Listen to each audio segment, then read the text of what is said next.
Dear students, good morning all. All are welcome to Corporate Accounting classroom.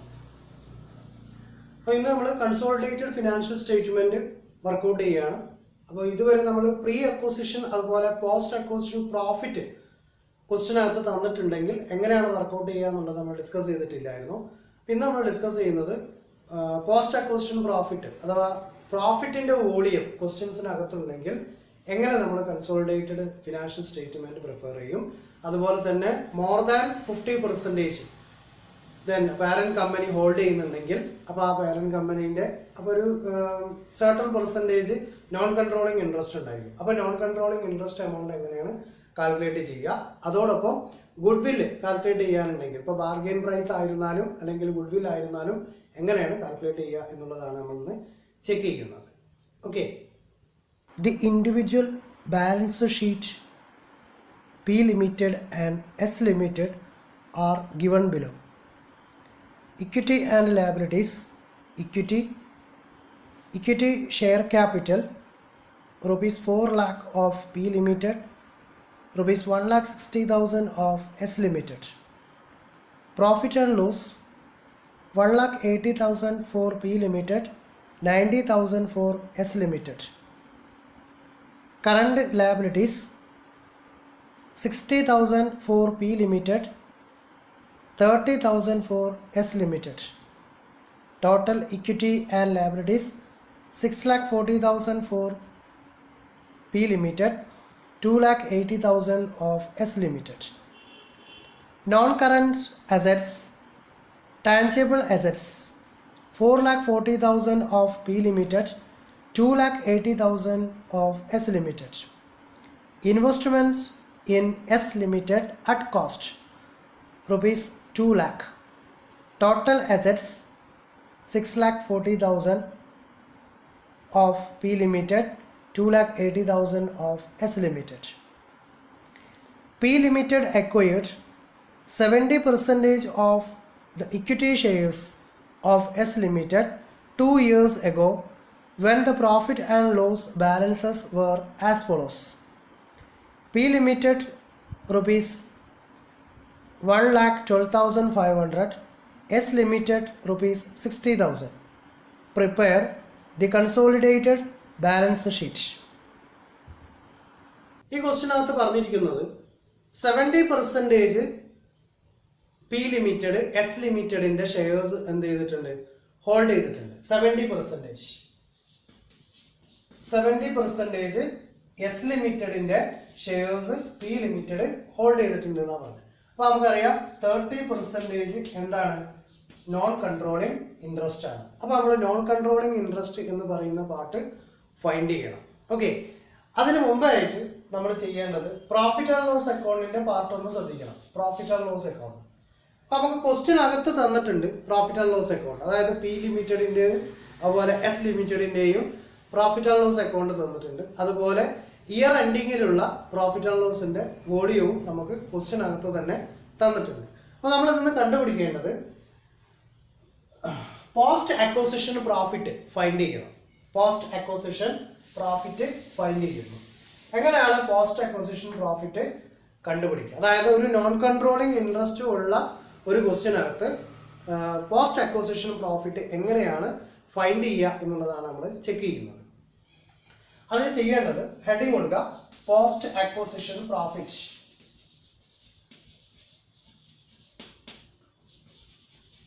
Post acquisition profit heading കൊടുക്കുക. Then profit the year ending, അതായത് year എൻഡിങ്ങിൽ ഉണ്ടായിട്ടുള്ള പ്രോഫിറ്റിന്റെ volume. Profit at the year ending. Profit at the year ending. Year എൻഡിങ്ങിൽ തന്നിട്ടുള്ള പ്രോഫിറ്റിന്റെ volume. ഇത് ഏത് കമ്പനിയുടേതാണ് നമ്മൾ കാണുന്നത്? എസ് ലിമിറ്റഡിന്റെ. എസ് ലിമിറ്റഡിന്റെ pre acquisition post acquisition profit എത്ര എന്നുള്ളതാണ് നമ്മൾ ഫൈൻഡ് ചെയ്യുന്നത്. അതുകൊണ്ട് profit at the year ending, year എൻഡിങ്ങിൽ തന്നിട്ടുള്ള പ്രോഫിറ്റിന്റെ വോളിയം എത്ര എന്നുള്ളത് നമ്മൾ ടേക്ക് ഡൗൺ ചെയ്യുന്നു. എത്ര? 90,000. എസ് ലിമിറ്റഡിന്റെ profit at the year ending rupees 90,000. Then less profit at the acquisition, less profit at the acquisition. Acquisition ടൈമിലുള്ള പ്രോഫിറ്റിന്റെ വോളിയം ഇത് നമുക്ക് ക്വസ്റ്റ്യനിൽ അവൈലബിൾ ആണ്. അതായത് പി ലിമിറ്റഡിന്റെ പ്രോഫിറ്റും തന്നിട്ടുണ്ട്, അതുപോലെ എസ് ലിമിറ്റഡിന്റെ പ്രോഫിറ്റും തന്നിട്ടുണ്ട്. എസ് ലിമിറ്റഡിന്റെ പ്രോഫിറ്റിന്റെ വോളിയം എത്ര? 60,000. Okay, 60,000. So you will get 30,000. It is treated as post acquisition profit of S limited. S ലിമിറ്റഡിന്റെ പോസ്റ്റ് അക്വസിഷൻ പ്രോഫിറ്റ് എന്ന് പറയുന്നത് 30,000 ആണ്. ക്ലിയർ ആണല്ലോ? ഇനി നമ്മൾ എന്ത് ചെയ്യണം? ഈ പ്രീ അക്വസിഷൻ പ്രോഫിറ്റും പോസ്റ്റ് അക്വസിഷൻ പ്രോഫിറ്റും യൂട്ടിലൈസ് ചെയ്തിട്ട് വേണം എന്ത് കണ്ടുപിടിക്കാൻ? നോൺ കൺട്രോളിങ് ഇൻട്രസ്റ്റ് കണ്ടുപിടിക്കാൻ.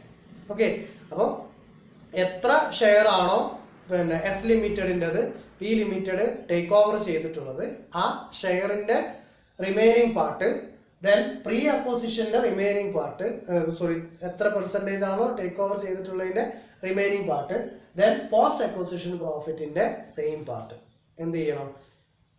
പി ലിമിറ്റഡിന് ഹാൻഡ് ഓവർ ചെയ്യാൻ പോകും. അത് അത്രയും ഏരിയ എന്താണ്? നോൺ കൺട്രോളിങ് ഇൻട്രസ്റ്റ് ആണ്. അതായത് ഇതിന്റെ ഒക്കെ 70% ആർക്കുള്ളതാ? എല്ലാത്തിൻ്റെയും 70% പി ലിമിറ്റഡിന് പോകുന്നതാണ്. അതായത് എസ് ലിമിറ്റഡിന്റെ ഷെയർ ക്യാപിറ്റലിന്റെ 70%, എസ് ലിമിറ്റഡിന്റെ പ്രീ അക്വസിഷൻ പ്രോഫിറ്റിന്റെ 70%, എസ് ലിമിറ്റഡിന്റെ പോസ്റ്റ് അക്വസിഷൻ പ്രോഫിറ്റിന്റെ 70% ആർക്ക് പോകും? പി ലിമിറ്റഡിന് പോകും. ദെൻ ഇനി നമ്മൾ കണ്ടുപിടിക്കുന്നത് നോൺ കൺട്രോളിങ് ഇൻട്രസ്റ്റ് ആണ്. Then how to calculate non controlling interest? Non controlling interest എങ്ങനെയാണ് നോൺ കൺട്രോളിങ് ഇൻട്രസ്റ്റ് ഫൈൻഡ് ചെയ്യുക? അതായത് ഇവിടെ നോൺ കൺട്രോളിങ് ഉണ്ടോ എന്ന് കണ്ടുപിടിക്കേണ്ട ആവശ്യമുണ്ടോ എന്ന് ചെക്ക് ചെയ്യുന്നത് എപ്പോഴാണ്? എത്ര ഷെയർ ആണ് പാരന്റ് കമ്പനി ഹോൾഡ് ചെയ്തിട്ടുള്ളത് എന്നതിനെ ഡിപ്പെൻഡ് ചെയ്തിട്ടാണ്. പാരന്റ് കമ്പനി എത്ര ഷെയർ ഹോൾഡ് ചെയ്തിട്ടുള്ളൂ? 70%. അപ്പോൾ 30% എന്തായിരിക്കും? നോൺ കൺട്രോളിങ് ഇൻട്രസ്റ്റ് ആണ്. ഓക്കെ, അപ്പോൾ നോൺ കൺട്രോളിങ് ഇൻട്രസ്റ്റ് കണ്ടുപിടിക്കുന്നു. അപ്പോൾ ഷെയർ ഓഫ് അതായത് എത്ര പെർസെൻറ്റേജ് ആണോ റിമൈനിങ് ആയിരിക്കുന്ന പോർഷൻ, അതാണ് നമ്മൾ എന്ത് ചെയ്തിട്ടുണ്ട്? കണ്ടുപിടിക്കുന്നത്.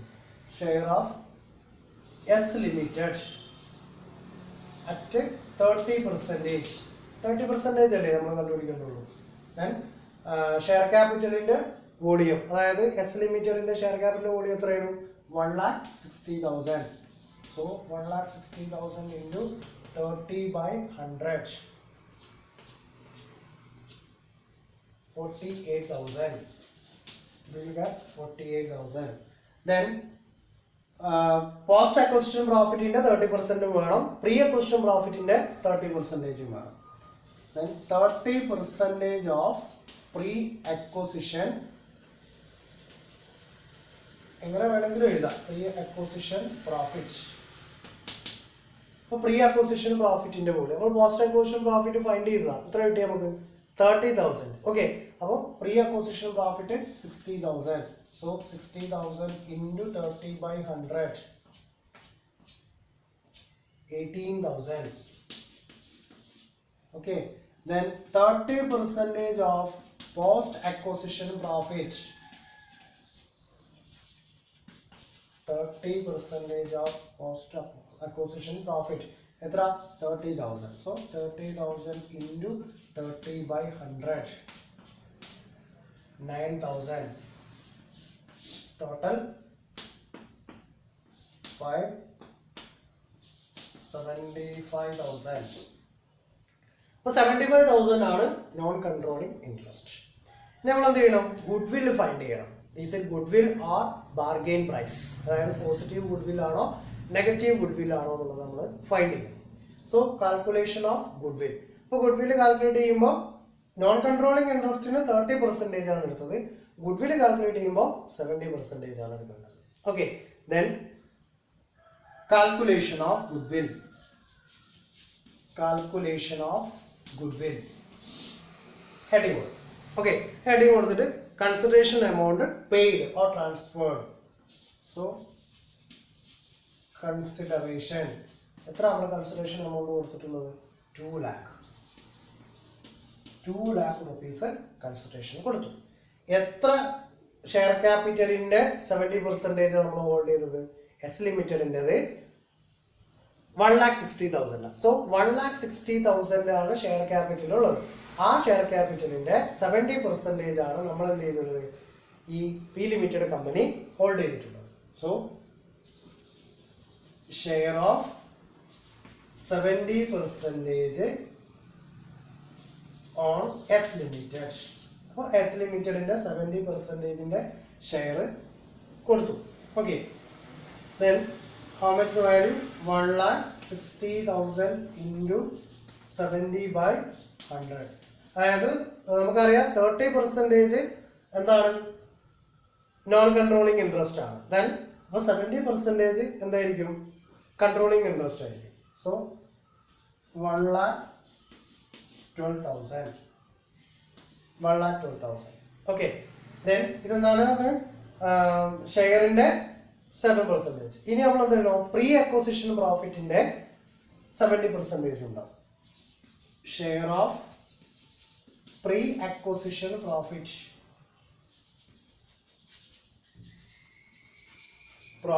പ്രീ അക്വസിഷൻ പ്രോഫിറ്റിന്റെ പ്രീ അക്വസിഷൻ പ്രോഫിറ്റ് എത്ര? 60,000. ക്ലിയർ? 60,000 70/100 42,000. അപ്പോൾ ഇത് പ്രോഫിറ്റ് ആയത് കാരണം എന്ത് ചെയ്യണം, ഈ എമൗണ്ട് തമ്മിൽ ആഡ് ചെയ്യാണ് വേണ്ടത്. Okay, so 1,54,000. 1,54,000. അപ്പോൾ നമുക്ക് ബാക്കി ബാലൻസ് എമൗണ്ട് എത്ര കിട്ടും? 6,954. 46,000. നമുക്ക് 46,000 ആണ് എന്ത് കിട്ടിയിട്ടുള്ളത്, ഗുഡ്വില്ലിന്റെ value 46,000. Here non controlling interest total amount 75,000. Then ഗുഡ്വില്ലിന്റെ ടോട്ടൽ വോളിയം 46,000. 46,000 കിട്ടിയിട്ടുള്ളത് 2 lakh കൺസിഡറേഷൻ എമൗണ്ട് നമ്മൾ പേ ചെയ്തതാണ്. ദെൻ അതിൽ ഷെയർ ക്യാപിറ്റലിന്റെ 70%, 1,12,000. ദെൻ പ്രീ അക്വസിഷൻ പ്രോഫിറ്റിന്റെ 70%, 42,000. അപ്പോൾ ഇവിടെ പ്രോഫിറ്റ് ആയതുകൊണ്ട് ഈ ഷെയറിന്റെ വോളിയത്തിന്റെ കൂടെ ആഡ് ചെയ്യുന്നു. ഇൻ കേസ് ഇത് അക്യുമുലേഷൻ ലോസ് ആണ് നമുക്ക് തന്നിട്ടുള്ളതെങ്കിൽ ഇതിൽ നിന്നത് മൈനസ് ചെയ്യാണ് വേണ്ടത്. ഓക്കെ, ദെൻ പോസ്റ്റ് അക്വസിഷൻ ഗുഡ്വില്ലിന്റെ വോളിയം 46,000. അതായത് 2 lakh minus 1,54,000. ഇതിന് 46,000. ഇപ്പൊ നമുക്ക് എന്തൊക്കെ കിട്ടി? ഗുഡ്വില്ലിന്റെ വോളിയം അറിയാം, നോൺ കൺട്രോളിംഗ് ഇൻട്രസ്റ്റ് അറിയാം, പോസ്റ്റ് അക്വസിഷൻ പ്രോഫിറ്റ് പറയാം. ഇനി ഡയറക്റ്റ് എന്ത് ചെയ്യാം, കൺസോളിഡേറ്റഡ് സ്റ്റേറ്റ്മെന്റ് നമുക്ക് പ്രിപ്പയർ ചെയ്യാം. Then let's go preparation of consolidated financial statement, that is consolidated balance sheet.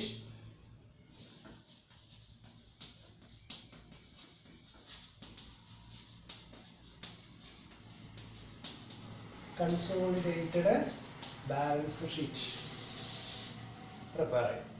Okay. ഇതിന് വലിയ ഫോർമാറ്റ് ഒന്നും ഉണ്ടാവില്ല.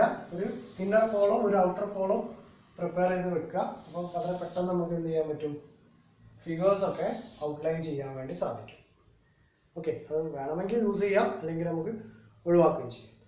ദെൻ പ്രിപ്പയർ ചെയ്യുമ്പോൾ ശ്രദ്ധിക്കേണ്ടത് പി ലിമിറ്റഡിൻ്റെ, അതായത് പാരന്റ് കമ്പനി ഏതാണോ പാരന്റ് കമ്പനിയുടെ സ്ട്രക്ചർ ആണ് നമ്മളിവിടെ മാറ്റം വരുത്തി പോകുന്നത്. Yes. Then equity and liabilities. Equity and liabilities. Then equity. അപ്പോൾ ഷെയർ ക്യാപിറ്റലിന്റെ ബോഡിയാണ് നമ്മൾ എഴുതുന്നത്. എങ്ങനെയാണ് ഷെയർ ക്യാപിറ്റലിന്റെ ബോഡി എഴുതുക? പി ലിമിറ്റഡിന്റെ ഷെയർ ക്യാപിറ്റൽ ബോഡി ഏതാ? പി ലിമിറ്റഡിന്റെ ഷെയർ ക്യാപിറ്റൽ, ഷെയർ ക്യാപിറ്റൽ എത്ര? പി ലിമിറ്റഡിന്റെ ഷെയർ ക്യാപിറ്റൽ ബോഡി ഉണ്ടായിരുന്നത്. ദെൻ പാരന്റ് കമ്പനിയായ പി ലിമിറ്റഡിന്റെ share capital how much? Rupees 4 lakh. Outer column കൊടുക്കുക 4 lakh. Then profit or loss account, that means profit and loss account. Inner കോളത്തിൽ P ലിമിറ്റഡിന്റെ amount നമുക്ക് തന്നിട്ടുള്ള എമൗണ്ട് എത്രയാണോ ആ എമൗണ്ട് ആണ് നമ്മൾ എന്ത് ചെയ്യേണ്ടത്, ഇവിടെ പോസ്റ്റ് ചെയ്ത് കൊടുക്കുക. എത്ര amount? 1,80,000. Then post acquisition profit. Post acquisition profit നമ്മൾ ഫൈൻഡ് ചെയ്തിട്ടുണ്ട്. ആ ഫൈൻഡ് ചെയ്ത എമൗണ്ടിന്റെ എത്ര പെർസെൻറ്റേജ് ഉണ്ടാവുള്ളൂ? 70% കിട്ടുള്ളൂ. ഓക്കെ, 30% റിമൈനിങ് പാർട്ടായിട്ട് പോകുന്നതാണല്ലോ. ഓക്കെ, അപ്പോൾ പോസ്റ്റ് അക്വസിഷൻ പ്രോഫിറ്റിന്റെ then share of post acquisition profit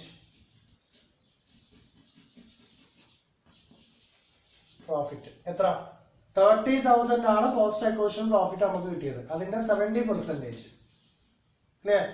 That means 21,000. So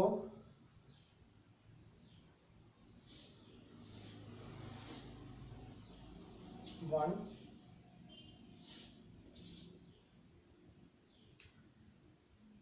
clear? Then next part non-controlling interest, അതായത് non-controlling liabilities. non-controlling liabilities അതിൽ വരുന്നതാണ് non-controlling interest. എത്ര non-controlling interest നമ്മൾ ഫൈൻഡ് ചെയ്ത് കഴിഞ്ഞതാ. How much? 75,000. non-controlling interest 75,000. Okay. Then current liabilities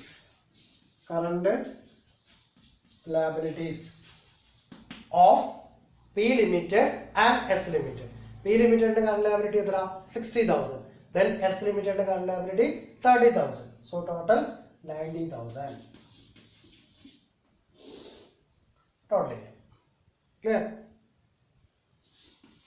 0, 6, again 6, 7 lakh 66,000. 7,66,000 ആണ് നമുക്ക് capital and liability, equity and liabilities എന്നുള്ള ഹെഡിൽ കിട്ടിയിട്ടുണ്ട്. അതായത് ലാബിലിറ്റീസ് ആക്ട്. ഇനി assets.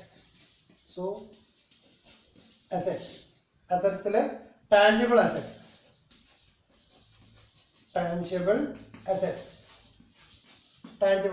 How much tangible assets? അതായത് എസ് ലിമിറ്റഡിന്റെ ടാഞ്ചിബിൾ അസറ്റ്സും പി ലിമിറ്റഡിന്റെ ടാഞ്ചിബിൾ അസറ്റ്സും. പി ലിമിറ്റഡിൻ്റെത് 4,40,000 ദെൻ എസ് ലിമിറ്റഡിൻ്റെത് 2,80,000. ടോട്ടൽ 7,20,000. That is 4,40,000 plus 2,80,000.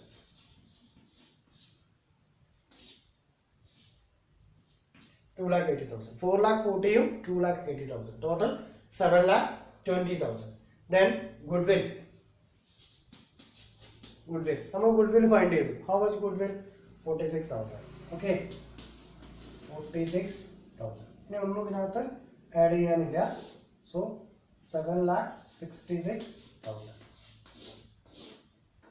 വളരെ സിമ്പിൾ ആയിട്ട് നമ്മൾ ഫൈൻഡ് ചെയ്ത് കഴിഞ്ഞു. വളരെ എളുപ്പത്തിൽ കൺസോളിഡേറ്റഡ് സ്റ്റേറ്റ്മെന്റ് പ്രിപ്പയർ ചെയ്തുകൊണ്ട് മാർക്ക് സ്കോർ ചെയ്യാവുന്നേ. നമ്മൾ കണ്ടുപിടിക്കേണ്ടത് നോൺ കൺട്രോളിങ് ഇൻട്രസ്റ്റ്, അതുപോലെ ഗുഡ്വില്ലിന്റെ വാല്യൂ, പോസ്റ്റ് അക്വിസിഷൻ പ്രോഫിറ്റ് തന്നിട്ടില്ലെങ്കിൽ പോസ്റ്റ് അക്വിസിഷൻ പ്രോഫിറ്റ് കൂടി കണ്ടുപിടിക്കണം. എന്നിട്ട് ആ പോസ്റ്റ് അക്വിസിഷൻ പ്രോഫിറ്റിന്റെ എത്ര പെർസെൻറ്റേജ് ആണോ പാരന്റ് കമ്പനി ഹോൾഡ് ചെയ്യുന്നത് ആ പെർസെൻറ്റേജ് മാത്രമേ ഇവിടെ ട്രീറ്റ് ചെയ്യാൻ പാടുള്ളൂ പ്രോഫിറ്റിന്റെ കൂടെ. ഓക്കെ, ബാക്കിയുള്ളതൊക്കെ സെയിം മാറ്റർ തന്നെയാണ് ഫോളോ ചെയ്തിട്ടുള്ളത്. ക്ലിയർ അല്ലേ? Thank you.